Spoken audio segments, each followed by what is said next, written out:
Je vous propose qu'on commence. Il est 9h05 et puis les retardataires nous retrouveront par la suite. Donc bonjour à toutes et tous. Donc je suis ravie de vous accueillir pour ce premier rendez-vous vidéo du REN. Donc c'est un nouveau format qui est lancé cette année il s'adresse à tous les agents des structures membres du REN ainsi qu'aux gestionnaires Natura 2000. En fait, ces temps de réunion, c'est vraiment ont pour objectif en fait de proposer un temps d'échange court, concret autour de sujets finalement qui vous concernent au quotidien. Et vraiment, c'est votre temps d'échange. Vous allez pouvoir échanger entre pairs. Bon, pour ceux et celles qui ne me connaisseraient pas, donc je me présente, Gunel Filanti, l'animatrice du réseau régional des espaces naturels protégés donc de Provence-Alpes-Côte d'Azur. Donc mon rôle aujourd'hui notamment, c'est de faciliter vos temps d'échange pour renforcer la dynamique collective qu'on peut avoir en région. Et aujourd'hui, donc, pour ce premier rendez-vous visio, on va aborder un sujet majeur, la nouvelle réglementation européenne sur la restauration de la nature. Ce règlement, vous en avez tous entendu parler, hein, c'est un vrai tournant pour la gestion quand même des espaces naturels protégés, des aires protégées. Il fixe des objectifs vraiment ambitieux, restaurer 20% des terres et mers de l'Union européenne d'ici 2030. Et bon, pour vous, gestionnaire d'espaces naturels protégés, vraiment, c'est à la fois un défi et une opportunité finalement de valoriser vos actions en faveur de la biodiversité. Donc, nous avons la chance et le plaisir d'accueillir aujourd'hui Laurent Germain, donc, qui est coordinateur des politiques de conservation de la biodiversité à l'Office français de la biodiversité et qui va pouvoir nous présenter les grandes lignes de ce règlement, ce qui change pour vous, surtout au niveau des gestionnaires, les enjeux, les risques, les opportunités pour vous, mais aussi les leviers d'action et les pistes et les perspectives d'implication concrète pour sa mise en œuvre en région. Donc, je vais laisser la parole, avant de laisser la parole à Laurent, je vais vous inviter donc à poser vos questions dans le chat. Donc, dans la partie conversation. On reviendra donc après la présentation de Laurent d'environ 20 minutes à ce temps d'échange. Pensez à formuler vos questions vraiment de façon bien précise pour qu'on puisse y répondre au mieux. Et ce temps-là, c'est vraiment un temps pour vous, pour approfondir les points qui vous intéressent, partager vos expériences de terrain et lever toutes les interrogations que vous pouvez avoir sur cette réglementation. Voilà, c'est vraiment, sentez-vous vraiment libre d'intervenir, de poser vos questions. Ce temps d'échange est fait pour vous et par vous. Donc juste pour information, sachez déjà que je vous en transmettrai le PowerPoint de Laurent Germain à la suite de la réunion, ainsi que des éléments ressources par rapport à cette réglementation à l'issue de la réunion. Maintenant, je vais laisser la parole directement à Laurent Germain. Donc, je vais lancer le partage. Laurent, je te laisse te présenter et je mets ta présentation. Oui, bonjour à toutes et tous, ravi d'être là. Répondre à toutes vos questions sur le règlement restauration, on va voir. Mais en tout cas, c'est effectivement un texte important. Moi, je suis coordinateur des politiques de conservation de la biodiversité à l'OFB. Et en gros, la grosse activité du moment, c'est d'appuyer le ministère sur le déploiement de cette nouvelle réglementation, l'élaboration du premier plan national. Donc, je vais essayer de répondre au cahier des charges, qui est de présenter les fondamentaux du règlement, sa mise en œuvre en France, et puis en quoi ça concerne les aires protégées en termes de risques et d'opportunités. Et je vais m'appuyer pour cela aussi sur connecter en fait la mise en œuvre du règlement restauration avec la mise en œuvre de la stratégie aires protégées. Parce qu'il y a quand même, on a la chance d'avoir cette stratégie qui peut répondre déjà à pas mal d'intrants et d'objectifs du règlement. Alors, sur la première diapo, la diapo d'après, je vais déjà vous parler d'éléments importants de la définition de ce que c'est que la restauration dans le règlement, parce que ça emporte déjà des enjeux pour les gestionnaires. Alors, première notion, c'est un processus intentionnel, c'est-à-dire que le but, c'est de retrouver et de permettre la résilience des écosystèmes, d'arrêter les dégradations. Donc, c'est une volonté choisie par un opérateur de remettre un écosystème dans une trajectoire de restauration. On s'intéresse à l'ensemble des composants d'un écosystème.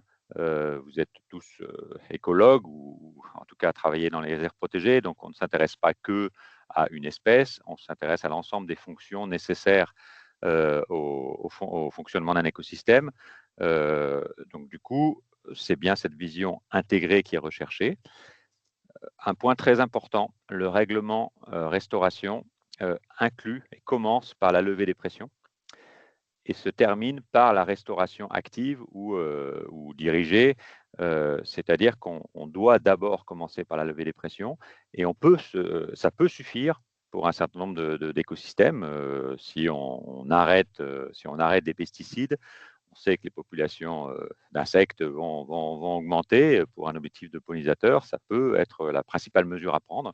Et donc, il faut bien avoir en tête pour vous que la restauration, ça commence par la conservation, la levée des pressions, et ça se termine éventuellement par la restauration active. En milieu marin, ça sera essentiellement la levée des pressions. Par exemple, la restauration active sera vraiment minoritaire et ça peut être aussi valable pour le milieu terrestre. Donc, dans le règlement restauration, il y a bien ce continuum d'intervention de la levée des pressions, la conservation, la levée des pressions jusqu'à la restauration active. Et le plan national devra faire état de l'ensemble de ces mesures prises. Ce qui veut dire aussi que ça ouvre la voie en termes de financement au financement d'actions de type fonctionnement, parce que la levée des pressions, c'est essentiellement du fonctionnement. Enfin, dernière notion importante, on n'est pas là pour restaurer, le plan ne demande pas de restaurer en 2030, 2040 ou 2050 un écosystème pristine sans aucune pression ni activité humaine.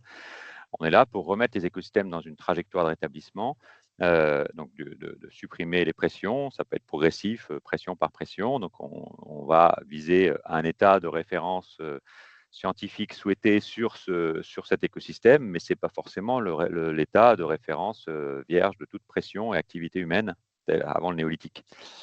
Sur la diapo d'après, je vais effectivement commencer à détailler un petit peu ce qu'a dit Gunel.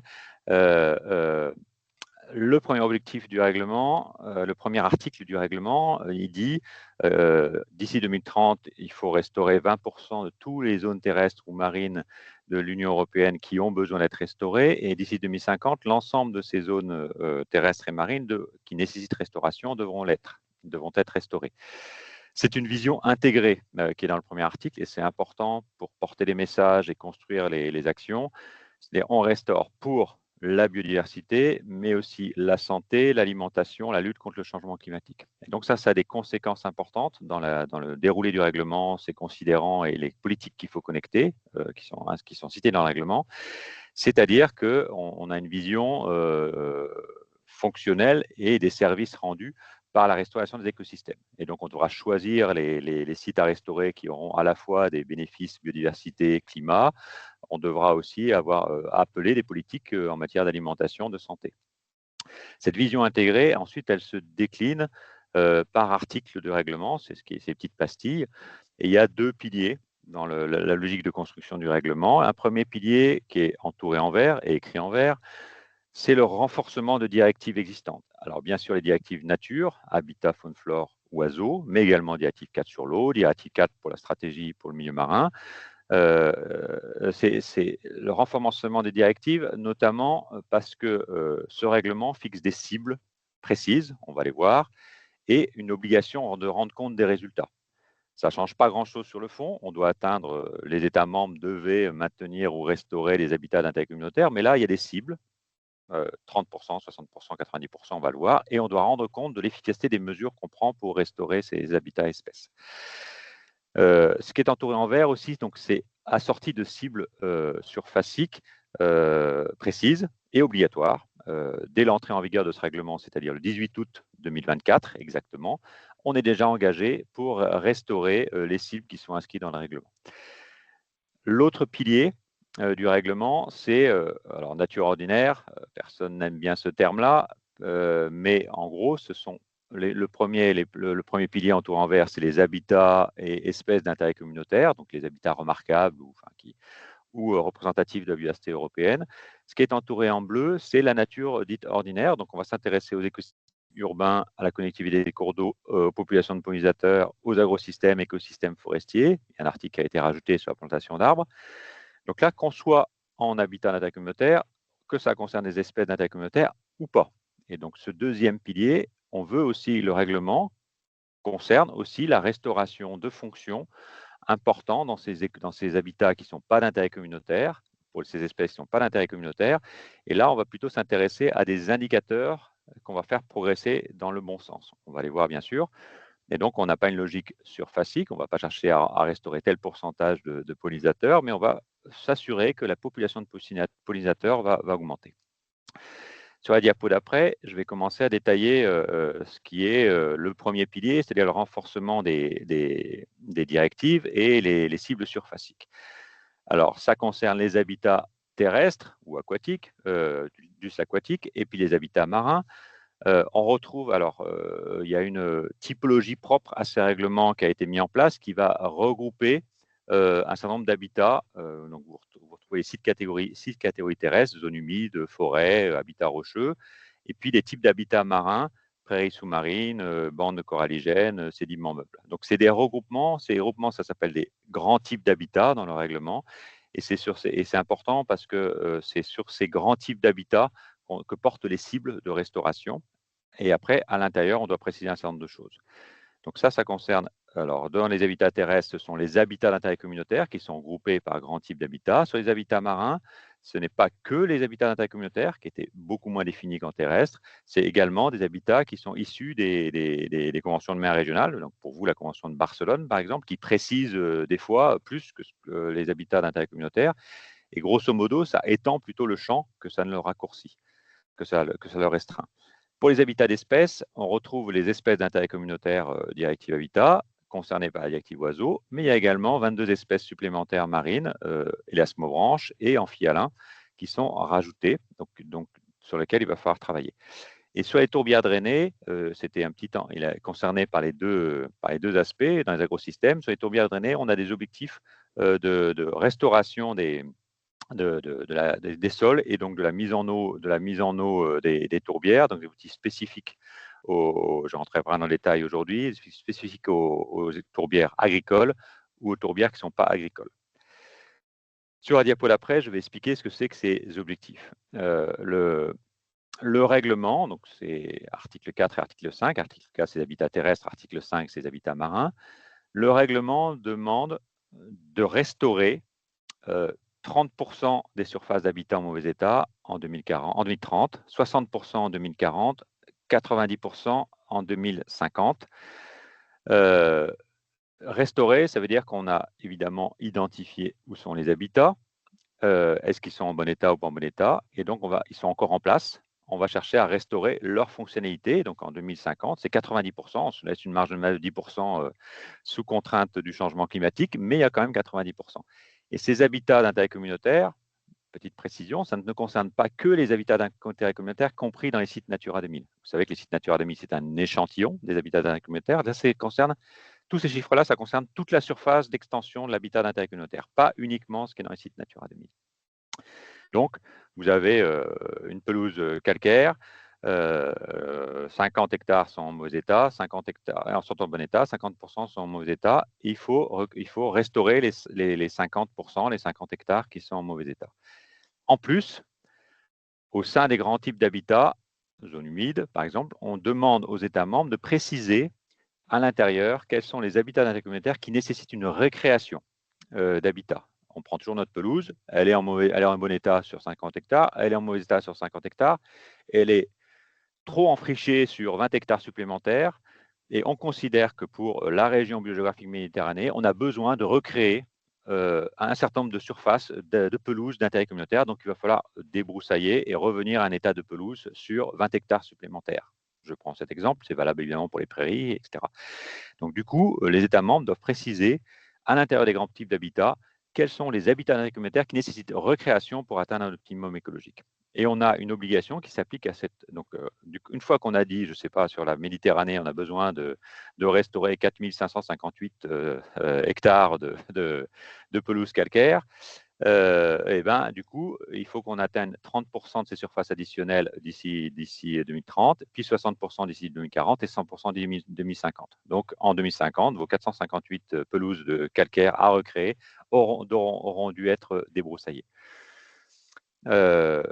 Il y a, vous le voyez, il y a des petites exceptions sur un habitat marin qui s'appelle, c'est le GTH7, sédiments meubles, qui est un habitat qui recouvre tout le plateau continental jusqu'au tombant, il y a un décalage. Il faut qu'on fixe cette cible de 30%, ne s'applique pas de facto. Il faut qu'on fixe une cible propre à ces habitats meubles.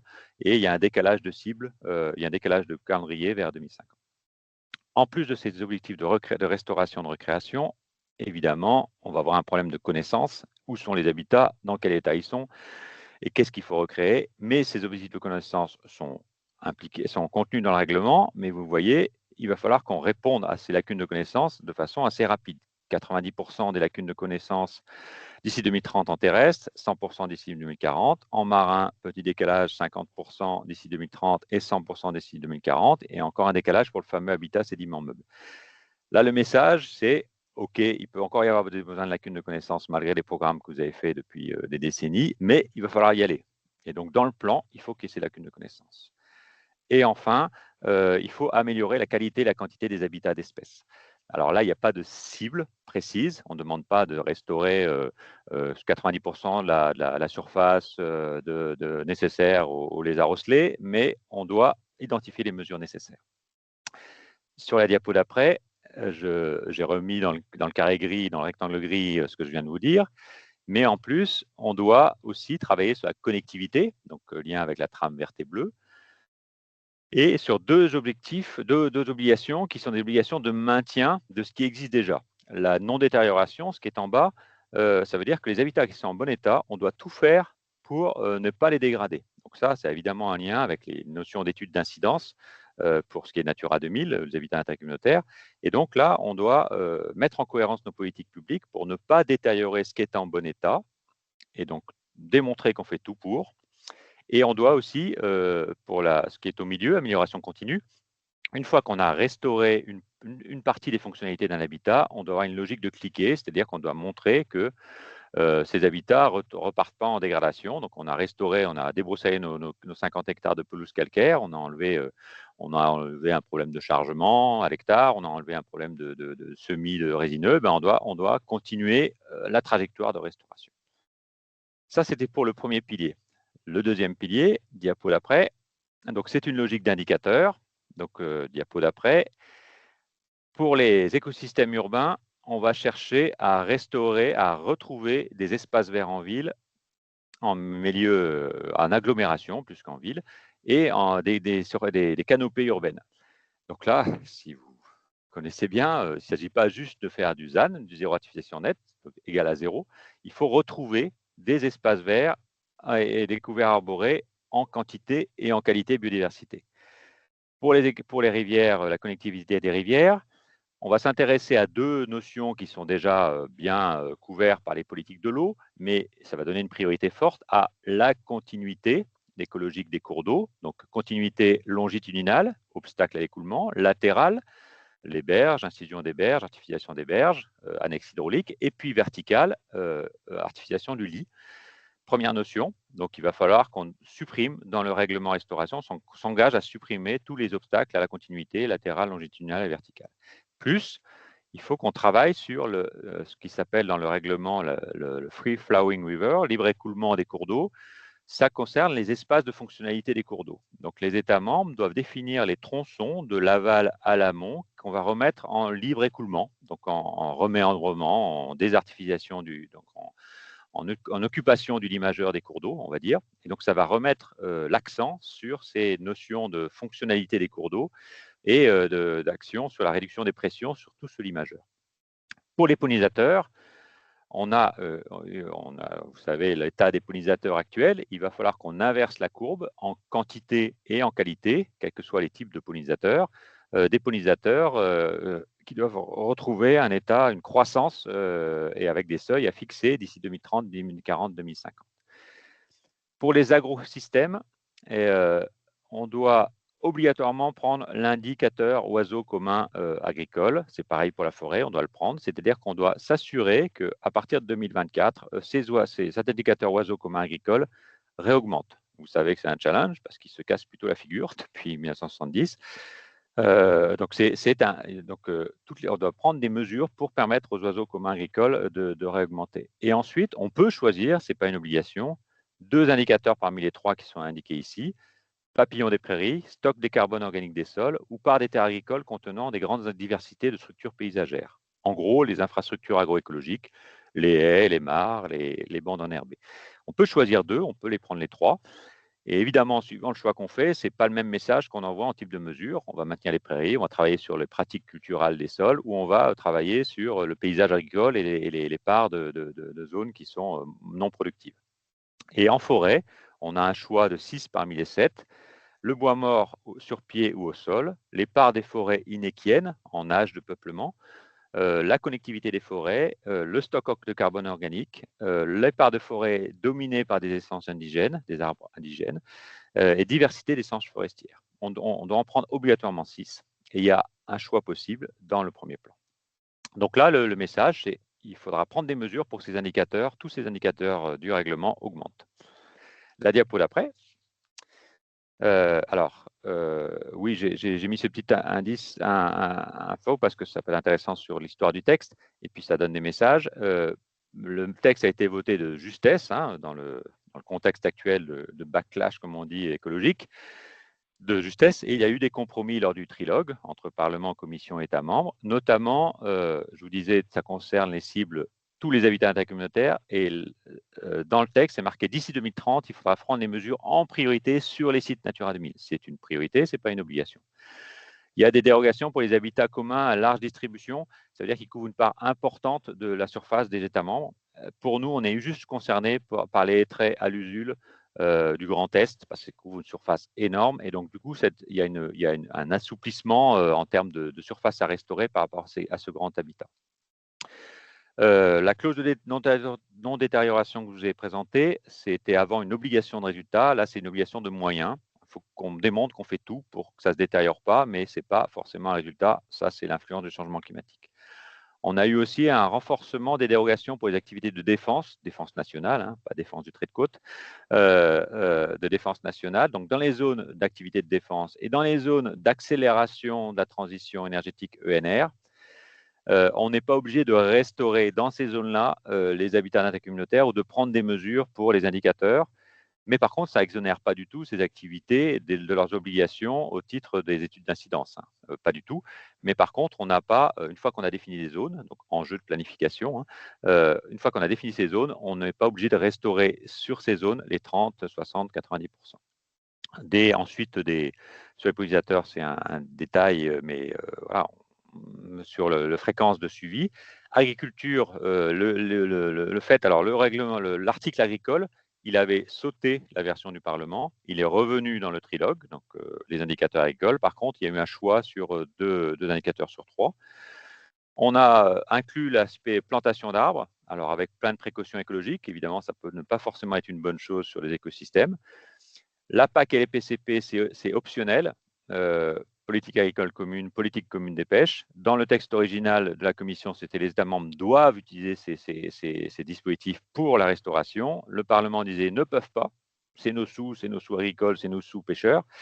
Et la version finale, c'est les États membres peuvent. Et la logique du texte, c'est qu'ils ont vraiment intérêt à le faire. Et je parle là des mesures économiques, pilier 1, ex-pilier 1 de la PAC, et pas des mesures réglementales pour accompagner la transition. Suspension possible en cas de problème de souveraineté alimentaire à l'échelle nationale et européenne, mais maximum 12 mois et pas renouvelable. Et ça interrompt, ça ne fait pas revenir en arrière les actions de restauration. Diapo d'après. Je vais essayer d'accélérer un petit peu. Alors oui, tu peux recliquer un petit coup. Hop. Tu peux recliquer. Alors là, voilà. Donc, ça, c'était ce qui est marqué dans le texte. Et ensuite, chaque État membre a 2 ans pour affiner, décliner ce qui est marqué dans le texte sous forme d'un plan national. Donc, chaque État membre doit déposer son plan national en 1er septembre 2026. Après, il y aura 1 an de discussion avec la Commission européenne et d'échange avec les autres États membres pour que l'adoption du plan soit au 1er septembre 2027. Et donc, on doit, en France, le ministère a lancé une consultation préalable. Dans le règlement restauration, la partie consultation du public citoyen, étant donné la force de ce règlement, est une obligation. Et donc, il y a une consultation préalable sous la garantie de la Commission nationale du débat public. Elle est en cours du 23 mai au 23 août 2025. Et donc, tout un chacun, citoyen ou partie prenante, peuvent déposer une contribution, un cahier d'acteurs à cette consultation nationale amont. En parallèle, le ministère organise des groupes de travail avec les instances représentatives au niveau national. Et puis, nous, au FB, on fait des propositions aussi de renforcement de telle ou telle politique. Donc, ces trois courants vont converger, courant des services, des opérateurs, des groupes nationaux et des consultations. Et à partir de septembre 2025, le ministère va répondre au retour des consultations locales. Le CNDP va saisir, la CNDP va saisir le ministère, on devra y répondre, et ensuite élaborer une première version du plan. Cette première version du plan sera soumise à évaluation environnementale en 2026. Est-ce qu'il est suffisant ou pas au regard du règlement, et resoumise au public au printemps 2026 pour être envoyée à l'Europe au 1er septembre 2026. Donc ça, c'est le calendrier d'ensemble. Diapo d'après. Dans le plan, il y aura, donc c'est quoi le plan? C'est évidemment un plan sur lequel il y aura des informations sur la quantité des habitats et de leur état, des informations indicatives, parce qu'évidemment, on ne sait pas la répartition des habitats ni de leur état de conservation. Donc, on mettra le maximum de connaissances et ce qu'il faut faire pour améliorer la connaissance. On identifiera ce que j'ai appelé, je ne l'ai pas cité le terme, les surfaces de référence favorables. C'est les surfaces à recréer. C'est les surfaces à recréer pour atteindre un optimum écologique. Donc, groupe d'habitat par groupe d'habitat. Sur quel type d'habitat il faut vraiment recréer pour atteindre cette optimum. Donc, il y a une obligation de chiffrer ça. Les zones les plus propices à la restauration, alors une approche biogéographique à l'échelle de la Méditerranée ou du massif alpin, où est-ce qu'il faut prioriser la restauration? Ce n'est pas évidemment à l'échelle de la parcelle. Donc là, tout ce que vous avez fait en termes de planification récente sur les zones à restaurer, SRB en cours, en PACA, les plans d'action territoriaux, la planification écologique. Donc, où est-ce qu'il y a des secteurs à restaurer? Et donc, on doit indiquer ça de façon indicative dans le plan. Les mesures à prendre pour les habitats d'espèces et les niveaux satisfaisants pour les indicateurs dont je vous ai parlé. Alors, on ne doit pas les mettre dans le premier plan, on doit mettre la méthode pour définir les niveaux satisfaisants à atteindre. Donc, les niveaux satisfaisants de bois mort en forêt, de pollinisateurs, de stock de carbone organique des sols. On doit, dans le premier plan, définir la méthode pour dire en 2050, on devra atteindre ce niveau-là. Et ensuite, le plan sera constitué des mesures elles-mêmes. Les mesures, il y a deux niveaux. Il y a les mesures dans le plan, hein, c'est un plan qui est obligatoire, son format. Il y a les grandes mesures nationales ou supralocales, on va dire. Par exemple, un gros programme LIFE, je sais que vous travaillez sur une stratégie de restauration du massif alpin, par exemple, avec le conservateur botanique. Ça, c'est une mesure de type 1. Donc, les mesures de type 1, c'est la stratégie de restauration des habitats sur le milieu alpin, sur le massif alpin, un plan national d'action espèces, un gros LIFE national, le plan national zone humide, c'est des mesures de type 1. Ces mesures de type 1 doivent être définies milieu par milieu, agricole, forestier, et doit dire la mesure, elle concerne à la fois les habitats intercommunautaires, les habitats d'espèces, tel indicateur, ou une partie de ça.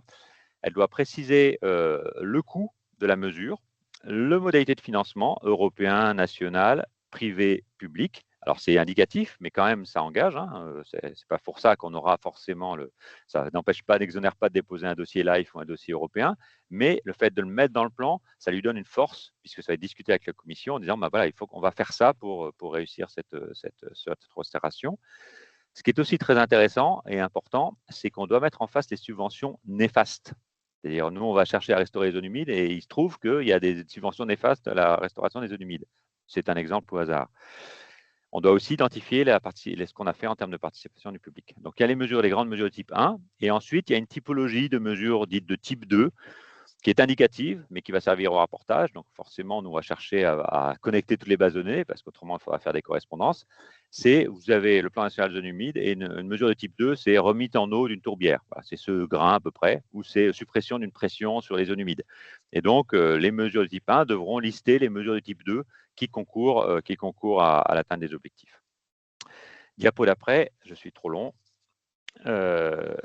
Alors, oui, je voulais vous dire, et je termine là-dessus, je vais te demander de cliquer successivement. Alors, sur l'objectif 1 de la stratégie aire protégée, un premier enjeu, c'est qu'il va falloir adapter le réseau au fil des évaluations. On avait une évaluation Natura 2000 tous les 6 ans qui disait les habitats d'intérêt communautaire se cassent la figure, ok, mais le réseau reste stable. Et donc, la logique de la directive Habitat et du règlement, c'est de dire oui, mais si ça continue à se casser la figure, est-ce qu'il ne faut pas augmenter le réseau Natura 2000 pour aller chercher d'autres habitats d'intérêt communautaire et bénéficier des moyens d'un site Natura 2000, des moyens considérables. Et aussi, sur cet objectif 1, vous êtes tous impliqués dans la démarche sur les zones de protection forte à travers le plan d'action territorial. Évidemment, c'est un moyen intéressant de sécuriser les sites restaurés, puisqu'une zone de protection forte doit supprimer les pressions. Et donc une fois qu'on a identifié les zones à restaurer, on peut mettre une protection forte pour supprimer les pressions. Ça met aussi l'accent sur l'objectif 2, si tu veux bien cliquer. L'objectif 2 de la stratégie, c'est la gestion efficace et adaptée du réseau d'air protégé. Donc, c'est tout ce qui va être plan de gestion, travail en réseau, évaluation, gestion basée sur l'évaluation. Donc, l'objectif de la stratégie, elle disait, il va falloir augmenter la gestion basée sur l'évaluation, appliquer les principes du guide du cahier technique CT 88, et donc bien redéfinir les enjeux par quoi on est concerné, les tableaux de bord de suivi et d'évaluation. Et donc, il va falloir mettre le paquet là-dessus, parce que ce que change le règlement par rapport à la directive et au texte en général, c'est que l'obligation de résultat, ça devient du droit dur, alors que c'était un peu indicatif, on va dire. Et donc, il va falloir mettre le paquet sur tout ce qui est formation, révision des plans de gestion, etc. Prioriser les mesures, les enjeux et les mesures, je caricature exprès.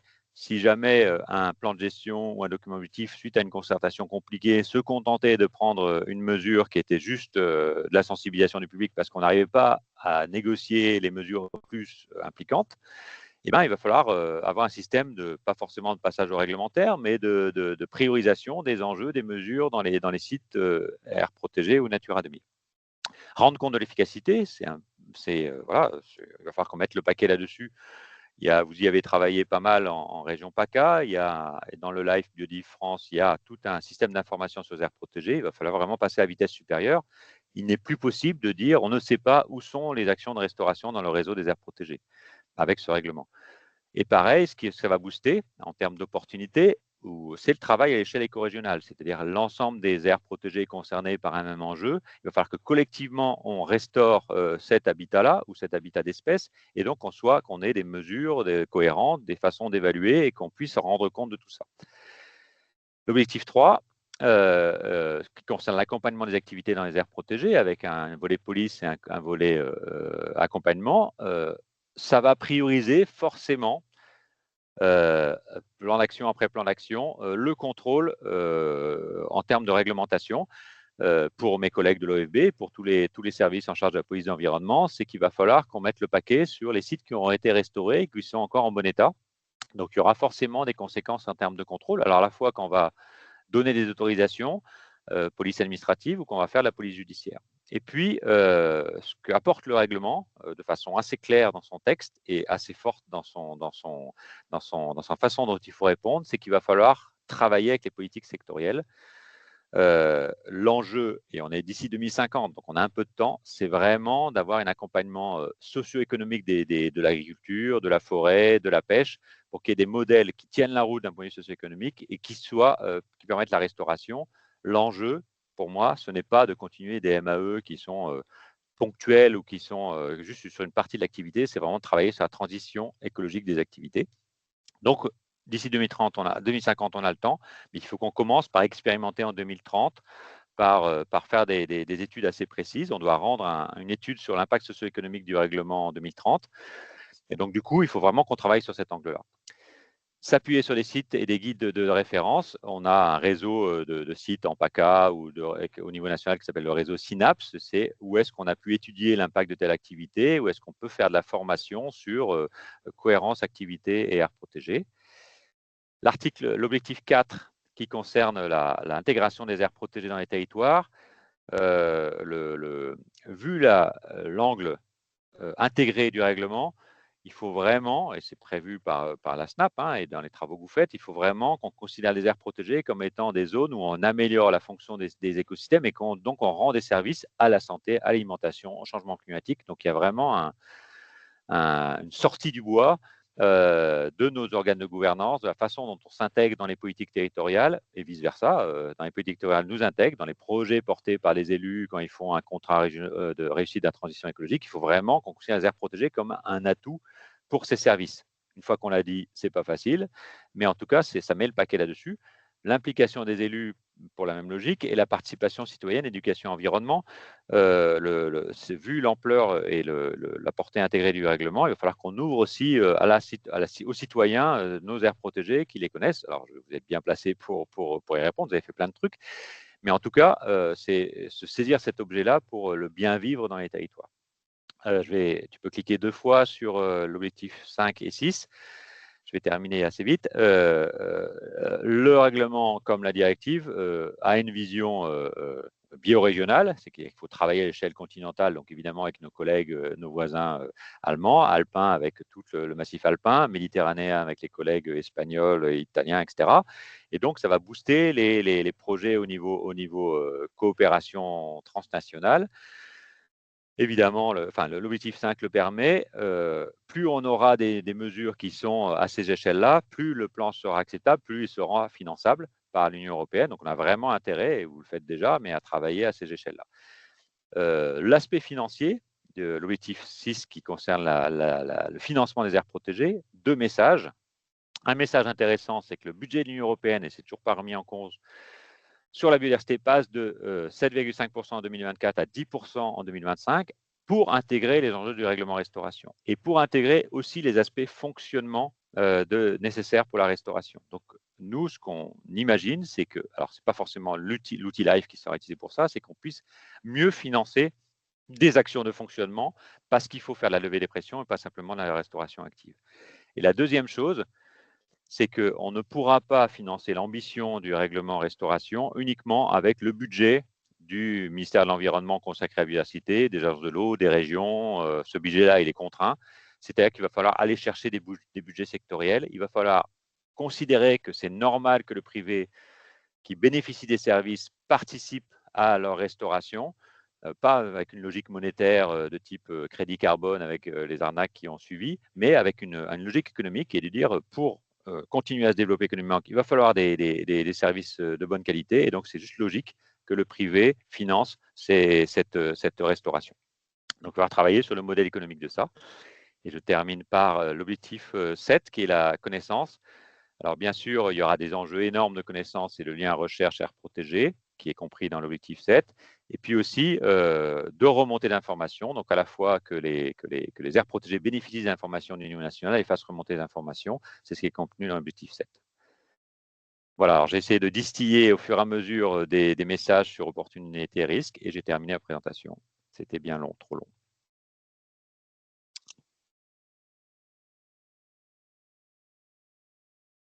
Merci beaucoup Laurent pour cette présentation très riche, hein. Nous allons ouvrir maintenant le temps d'échange. Je vais laisser la parole à Sandrine Albedel pour les questions-réponses.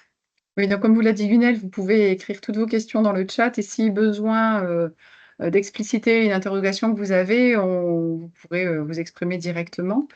Moi, j'aurais une question, Laurent, par rapport à la connaissance que tu as évoquée à la fin. Souvent, la connaissance n'est pas forcément financée dans ce type de programme, hein. On est sur des actions de restauration. Là, tu dis on prend très en amont avec la levée des pressions. Donc, c'est une vraie opportunité pour la gestion de la biodiversité. En revanche, quand il est mentionné la connaissance et de la faire remonter, donc l'acquisition de connaissances supplémentaires avant action est éligible aussi.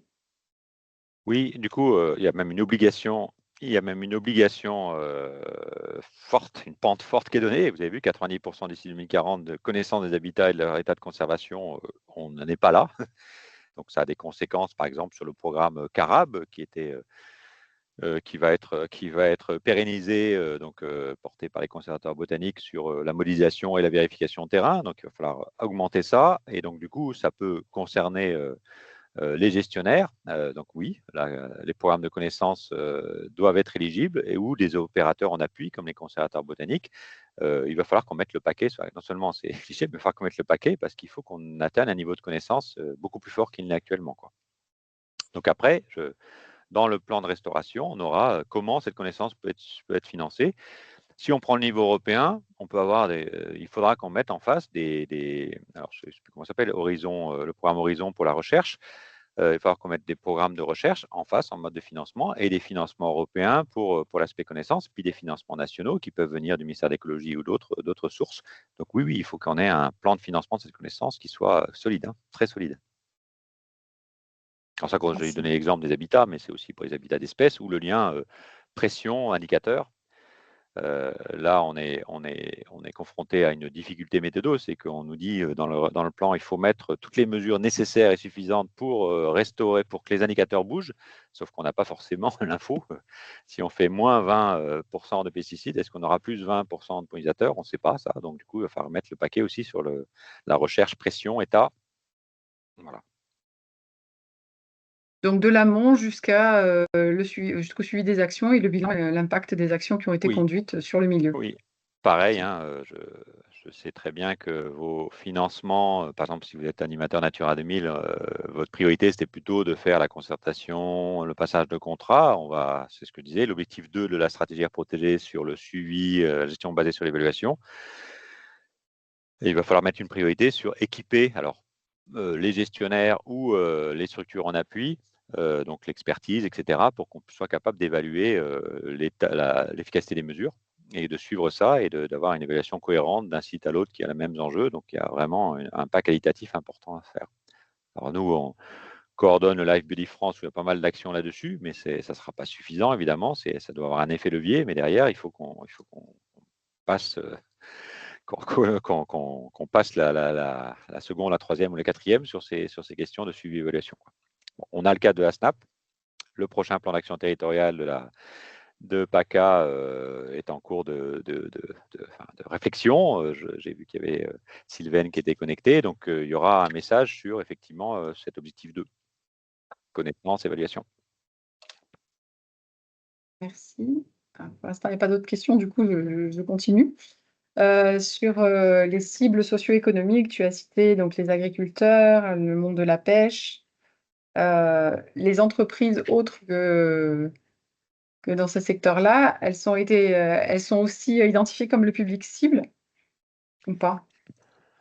Alors, ce que je disais peut-être trop rapidement sur agriculture et pêche, c'est que on verra ce qui est faisable ou pas, mais on a l'opportunité en 25 ans de faire un changement important comme ça a eu lieu après-guerre dans l'autre sens, c'est-à-dire augmenter, intensifier les pratiques et détruire la biodiversité, pas forcément intentionnellement évidemment. Et donc, il faut qu'on se saisisse de cette calendrier de 25 ans pour dire est-ce qu'on ne peut pas essayer de monter des opérations test où on fait vraiment une approche socio-économique sur un paysage donné. On prend un paysage de garrigue, on prend un paysage de l'agriculture littorale ou de montagne ou de piémont, et on prend un groupe d'agriculteurs qui sont OK, évidemment, donc avec la profession, avec des collectivités, pour dire on fait une vraie opération test où on va vraiment aller sur le point de vue socio-économique, y compris foncier, par exemple, parce qu'on ne peut pas imaginer avoir de l'échange de terre, du remembrement positif. Est-ce qu'on ne peut pas tester ça dans le premier plan et ensuite en faire un mécanique de financement structurel, économique, de transition de l'activité agricole? Mais c'est pareil pour la pêche, c'est pareil sur des productions forestières. Donc ça, c'est vraiment pour moi, pour l'OFB, on est prêt à accompagner ça. On a des dispositifs, par exemple l'éco-phyto. On aimerait bien que nos 42 millions d'éco-phyto qu'on donne par an puissent aller sur des opérations efficaces. On va avoir un peu de marge de manœuvre là-dessus. Donc on peut, voilà, c'est un exemple. Pour les autres entreprises, il y a un enjeu. Alors, il y a plusieurs enjeux. Il y a évidemment toute la question du foncier. Nous, on recommande aussi que travaille sur les grands fonciers collectifs d'entreprises, les infrastructures linéaires, mais c'est aussi les centres de formation, c'est des surfaces énormes ou des grandes emprises de foncier. Alors, ça peut être des emprises avec des activités qui ont un impact, type carrière, etc. Alors, attention, la restauration, ça peut être les mêmes techniques que la compensation. Ça doit être les mêmes techniques pour être efficace, mais ça ne compte pas pareil.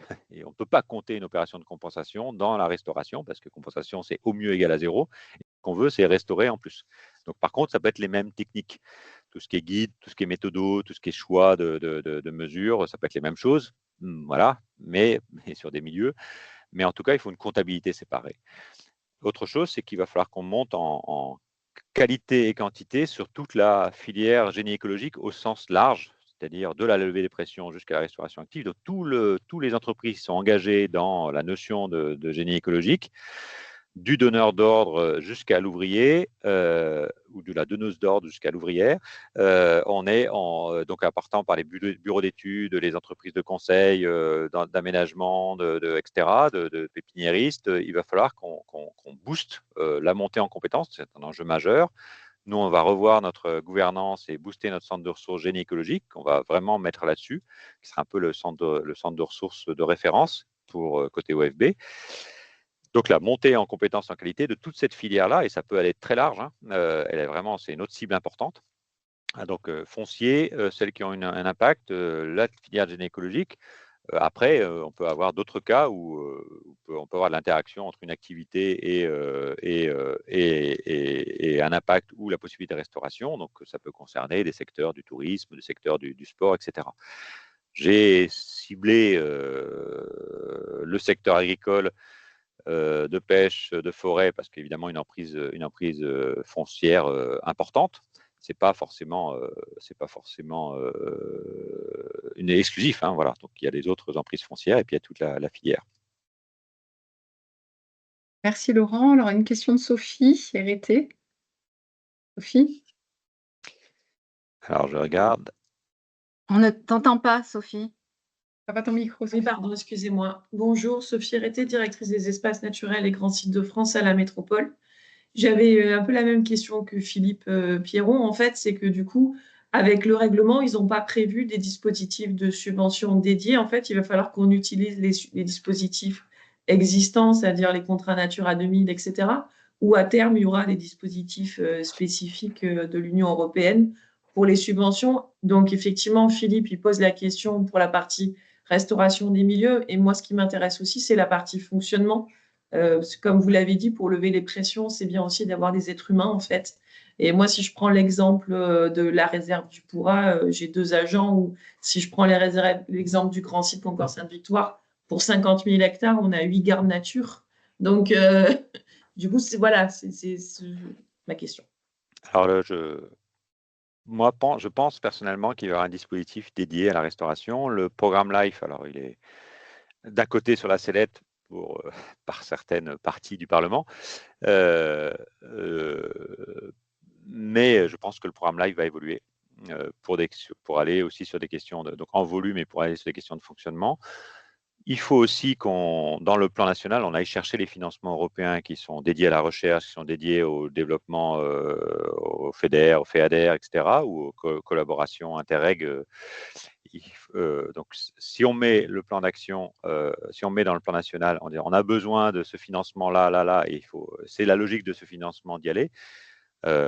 On s'engage à déposer des dossiers, mais si c'est accepté par la Commission, ça engage aussi un peu la Commission en disant ben voilà, la France aura besoin de ces financements-là. Donc les fléchés, les pré-fléchés, on ne fait pas le dossier de financement, mais on dit on aura besoin de crédits de recherche, de crédits de FSE aussi, par exemple, de formation, parce qu'on a un enjeu important là-dessus. Donc on va les flécher. Je pense que les modalités de financement européens vont évoluer.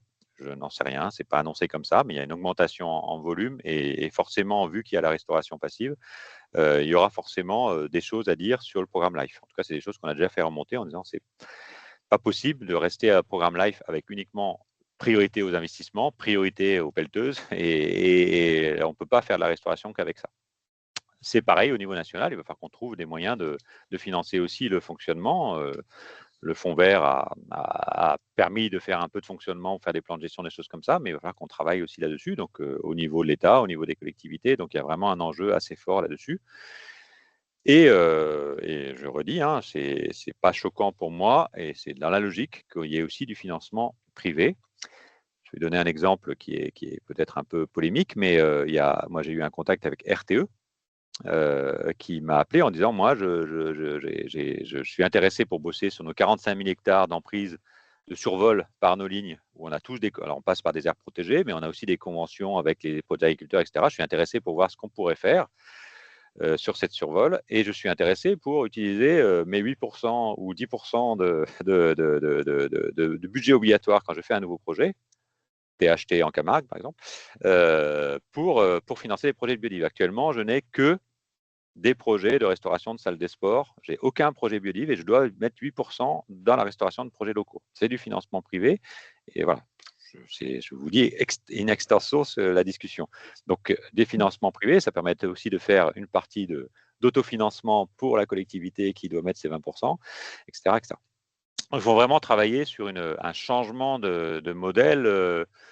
Voilà, faire des vases communicants entre l'agence de l'eau, le BOP 113, le budget du ministère, puis les régions. Enfin, tout ça, c'est quand même un vase qui est quand même à volume contraint. Donc, il va falloir l'étendre, ce vase-là. C'est ça l'enjeu, à la fois pour les fonds européens d'autres secteurs et puis pour le financement privé. Le message, c'est pas on n'a plus de sous dans le public, on va chercher dans le privé. C'est le message, c'est normal que le privé finance les écosystèmes sur lesquels il est assis. Et alors il y a une question par rapport à RTE, l'exemple que tu cites, Oui. mais sur la question des financements, Philippe Pierron de l'Agence de l'eau demandait, en dehors des financements européens que tu as cités, hein, tout ce que tu as cité en dehors des financements privés, est-ce qu'il y a d'autres types de financements qui sont prévus? Je réponds juste à la question RTE. Hein, c'est en plus de la séquence ERC. Hein, c'est pas pour RTE, c'est pas les obligations de compensation liées à la création de la ligne. C'est en plus, ils ont un budget obligatoire de financement de projets locaux, indépendamment de la séquence ERC. Pardon, du coup, Sandrine, tu peux Et donc je te disais, oui, voilà, je te disais, donc tu as cité les financements européens, là, les financements privés. Est-ce qu'il y a d'autres financements qui sont déjà prévus, notamment au niveau national ou au niveau des Alors, collectivités, c'est un peu plus subtil, mais il y a déjà au bien niveau sûr, national, est-ce qu'il y a des orientations qui sont prises? il y a bien sûr l'enjeu du fonds vert qui a donné quand même pas mal de.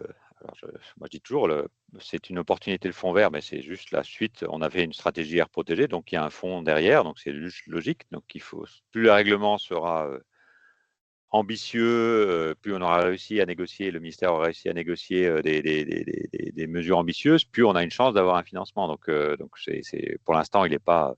Alors, intérêt du plan, c'est qu'il doit marquer, il doit indiquer ça à l'échelle des grandes mesures, c'est-à-dire qu'il doit dire il y aura un financement national.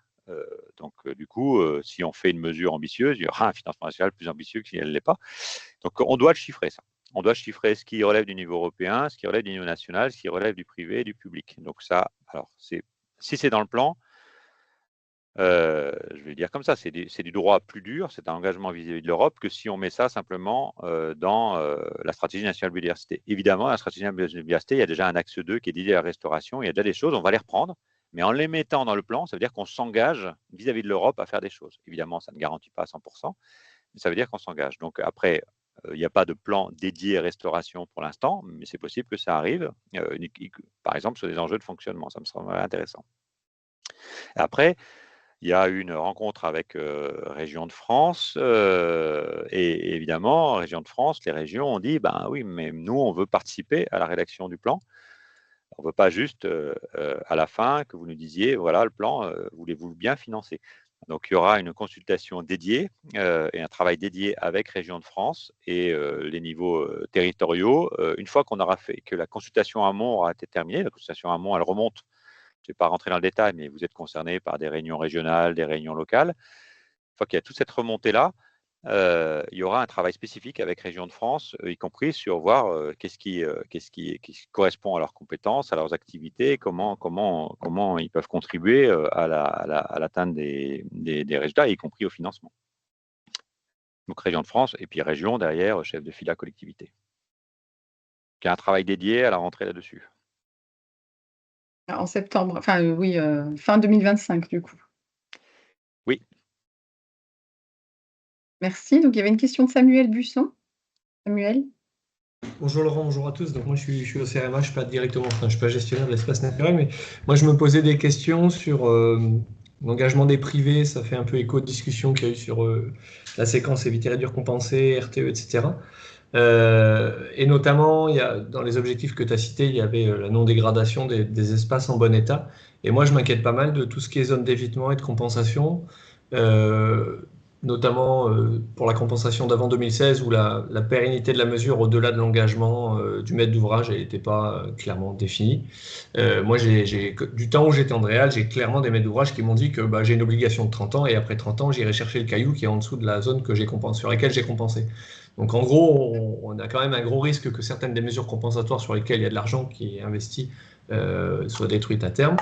Et puis, pour moi, il y a un gros sujet sur l'évitement, parce que la compensation, en fait, ne concerne qu'un tout petit pouillène des projets qui consomment des espaces naturels, alors que l'évitement est censé concerner tout projet soumis à étude d'impact, qui n'est déjà qu'une petite partie des projets qui consomment des espaces. Et cet évitement fait l'objet d'aucun suivi. Or, un des motifs d'évitement, c'est les enjeux écologiques. Et c'est ce qui justifie aussi qu'il n'y a pas de compensation. Donc, en gros, si l'évitement n'est pas pérenne, on devrait revenir autour de la table et discuter de la compensation. Et le peu de temps que j'ai passé sur estimer un peu les surfaces, il y a bien plus d'évitement en fait. Et donc l'enjeu, il est vraiment sur la pérennité de ces zones évitées. Et aujourd'hui, il n'y a pas de suivi et il n'y a aucune obligation de pérennité. C'est pas ressenti comme ça. Et donc il n'y a pas de sécurisation de ça. Et donc on risque de perdre des trucs qui sont identifiés comme étant intéressants d'un point de vue écologique. Est-ce qu'il y a des renforcements prévus dans les textes? Parce qu'en fait, on remplit la petite bassine, puis il y a la baignoire qui se vide à côté, quoi. C'est alors prévu, ça peut être, c'est quelque chose qui remonte souvent, en tout cas, à des discussions dans ce cercle-là ou ailleurs, hein. C'est le lien avec la séquence ERC, donc l'aspect comptabilité dont j'ai parlé tout à l'heure. On ne peut pas compter la compensation comme étant de la restauration, mais comme tu dis, après les 30 ans, qu'est-ce que ça devient? Et puis ce qui est évité, qu'est-ce que ça devient?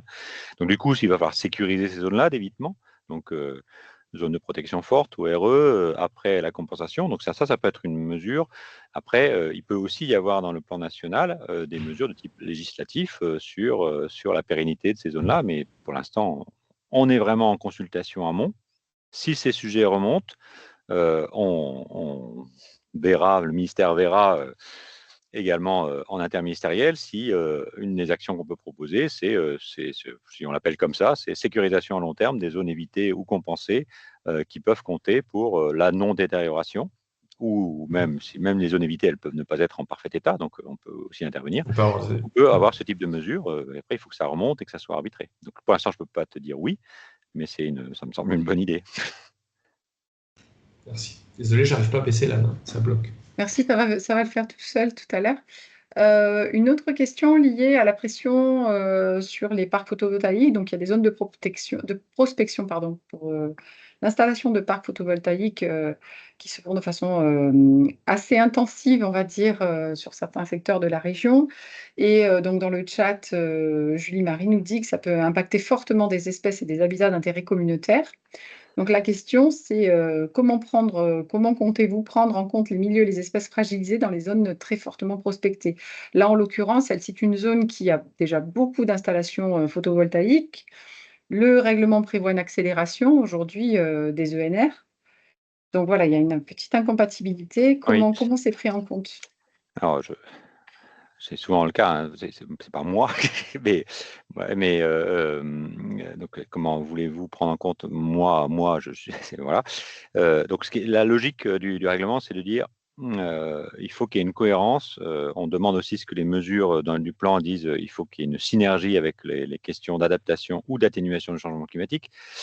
Donc on doit aussi, à l'inverse, se dire, quand on choisit une zone à restaurer, qu'est-ce que ça peut apporter en termes de stockage carbone ou d'adaptation au changement climatique, de gestion des risques. Et donc, donc il faut qu'on explique. C'est pas parce qu'il y a une exemption sur les zones d'accélération de la transition des énergies renouvelables que c'est gagné. C'est pas parce que ça a été planifié, il faut qu'on le justifie dans le plan. C'est-à-dire les incohérences que vous pointez, la commission va les regarder en disant, voilà, c'est quoi vos zones d'accélération? Est-ce qu'il n'y a pas une incompatibilité avec un habitat d'intérêt communautaire à maintenir ou à restaurer? Donc du coup, je sais pas. En gros, ce que demande le règlement, c'est une planification de qualité. C'est-à-dire, on ne peut pas se permettre de faire des zones d'accélération des énergies renouvelables sur des habitats à enjeux majeurs, comme ça semble être le cas, ou à maintenir ou à restaurer. Donc, il faut que vous boostiez votre planification, qu'elle soit de qualité pour les ENR. Et une fois que c'est fait, à ce moment-là, ça exonère. C'est ça le message du règlement. Après, il y aura discussion. Il y aura évidemment, vous êtes bien placé pour savoir que ce n'est pas gagné. et qu'il y a des arbitrages, mais y compris en interne du ministère. Donc du coup, il faut qu'on montre qu'on est parfaitement cohérent et qu'il n'y a pas de l'une qui légionnaire qui a un impact majeur et l'autre qui ne tient absolument pas compte des enjeux de changement climatique, la biodiversité. Merci. Zoé Maé? Oui, bonjour. Bonjour à tous. Oui, je voulais juste intervenir pour signaler, comme l'a précisé Laurent, donc les régions sont amenées à faire une consultation, à participer à la consultation préalable. Et pour la région Provence-Alpes-Côte d'Azur, c'est prévu le 25 juillet matin. Ce sera à l'amphithéâtre Zatara au niveau, donc en face de la gare Saint-Charles, hein, bâtiment État. Et donc, tout le monde est le bienvenu pour participer et signaler qu'il y aura la directrice de l'eau et de la biodiversité, Célia Delaverne, qui sera là aussi à l'événement. L'idée, c'est que vous puissiez aussi diffuser auprès de chacun, hein, pour participation optimum. Donc voilà, je vous ai mis un peu toutes les coordonnées, le moyen de s'inscrire dans le chat. Oui. Merci Zoé. Merci Zoé. Il y a aussi, vous avez vu par les différents réseaux, j'espère aussi que vous avez eu la possibilité d'organiser des réunions locales, de faire des événements locaux. Là, je parle à l'échelle des projets de restauration. Là. Je sais que le Parc des Écrins travaille là-dessus. C'est à l'occasion souvent d'une journée de sensibilisation que vous avez prévue, peut-être mettre en place une nouvelle journée. Vous pouvez utiliser un kit que met à disposition le ministère, qui est téléchargeable sur le site, qui est un jeu sérieux. Vous avez un paysage agricole, voilà ce que vous pouvez faire en matière de restauration, qu'est-ce que ça apporte, mais aussi qu'est-ce que ça coûte en termes socio-économiques. Et donc, ce jeu permet d'avoir un jeu de cartes et puis de voter ensuite sur ce qui semble le plus faisable. Donc, c'est un truc normalement simple et ludique, normalement. Et donc, du coup, ça permet aux gens qui ont participé à cette petite manifestation, qui peut être sur une visite terrain, eh ben de répondre à la consultation de façon éclairée, de façon un peu plus précise. Donc, vous pouvez aussi sur le site agir pour restaurer la nature. Vous pouvez aussi proposer et inscrire dans le calendrier des réunions locales. En plus de ce que Zoé a évoqué comme réunion régionale que chaque DREAL organise. Tout à l'heure, Laurent, tu évoquais la possibilité de… Donc, le règlement national le plan national est en cours d'élaboration. Comment toutes ces interrogations qui sont posées selon certaines thématiques, notamment la pression sur le photovoltaïque, comment on peut les faire remonter? Parce qu'il va y avoir la consultation, effectivement, pour le grand public, mais là, on est sur des gestionnaires donc, qui connaissent bien leur territoire et qui auraient besoin, de façon à ce que nous, on puisse aussi faire le relais auprès de ces gestionnaires-là. Ouais. Comment on peut faire remonter? Alors, c'est une consultation du public. C'est peut-être pas été clair tout à l'heure. Les publics, c'est les citoyens et les parties prenantes. Donc, tout partie prenante, un parc peut faire un cahier d'acteurs. J'étais hier avant-hier à la réunion des PNR, la commission biodiversité des PNR, et eux, la fédération des PNR a l'intention de faire un cahier d'acteurs PNR. Donc, le cahier d'acteurs est recevable. Donc, après, vous pouvez faire un cahier d'acteurs réseau régional ou par type. Donc, il est attendu aussi de ce type de contribution. Et je pense qu'il y aura des contributions d'un cahier d'acteurs FNSEA, il y aura des contributions d'un cahier d'acteurs. Donc, du coup, c'est intéressant d'avoir d'autres contributions de cahier d'acteurs. Donc, du coup, voilà, c'est les deux. Hein. C'est public au sens large, citoyen et acteur. Donc, c'est le moment, effectivement, de faire remonter, comme l'a dit Zoé, en consultation amont. Et ensuite, il y aura aussi donc, ça, c'est avant l'élaboration. L'élaboration du plan n'a pas commencé. Nous, on apporte des éléments techniques de chiffres, etc. Mais la consultation, on devra vraiment en tenir compte. La CNDP saisira le ministère en disant voilà, ça s'est remonté de la région PACA. Comment vous prenez en compte ça? Voilà, comment on prenez en compte l'articulation photovoltaïque et règlement. Donc, du coup, le ministère devra y répondre. Merci. Alors, plusieurs personnes sont en train de quitter la réunion puisqu'on a dépassé un petit peu le délai. Il y avait une dernière, c'est pas vraiment une question, mais c'est un petit peu un appel de monsieur de Saint-Romain de la DREAL qui nous dit, qui nous demande en fait si quelqu'un sait où trouver, comment sont répartis les 7,5% du budget de l'Union européenne pour la biodiversité. Je ne sais pas si toi, Laurent, tu as cette information. Pas tout de suite là, je peux demander à mes collègues de la direction relations européennes, je vais leur demander et voir si je peux Volontiers. vous apporter une Et dans ces réponse. Ouais, cas-là, voilà, ouais. si tu peux nous le faire passer à Gunel pour qu'après on puisse le retransmettre aux gestionnaires, Mm. et enfin à tous les membres du réseau d'ailleurs. Ah, s'il n'y a pas d'autres questions, je pense qu'on peut Je conclure. pense qu'on va pouvoir conclure. En tout cas, merci beaucoup Laurent pour cette présentation et très contente d'avoir organisé ce premier rendez-vous vidéo du REN. J'en profite d'ailleurs pour vous indiquer que le prochain rendez-vous vidéo du REN aura lieu le 25 septembre de 9h à 10h30. Et là, on va s'intéresser à changer d'échelle avec Nature Adapt vers une gestion adaptative pour tous les espaces naturels protégés. Donc, ça sera au programme. On va avoir une présentation de la démarche Nature Adapt, la découverte de ces outils, de cette méthodologie qui finalement est reproductible, adaptative, des retours d'expériences concrets et on va pouvoir échanger sur les défis et les bonnes pratiques pour intégrer cette méthode dans tout type de structure et au-delà aussi des réserves, j'allais dire, naturelles. Et je vous rappelle donc que la présentation PowerPoint va vous être transmise suite à ce rendez-vous visio, et également un petit questionnaire d'évaluation. Donc, voilà, ça vous prendra vraiment, il y a 3 petites questions. Donc, ça nous permettra de nous améliorer pour les prochains rendez-vous visio du REN, sachant que là, c'était une grande première. J'en profite également pour vous indiquer que cette année, c'est les 40 ans du réseau. Et qu'on a lancé en fait un concours photo vraiment qui est ciblé que agents des structures membres du REN. Donc, je vous incite à faire des clichés, à nous les envoyer. Donc, je vous mettrai le lien vers le règlement photo, mais n'hésitez pas, si vous aimez bien faire des photos ou à indiquer à vos agents dans vos structures, voilà, de participer à ce concours photo. Merci à toutes et tous pour votre participation et puis votre engagement. Et puis, à très bientôt.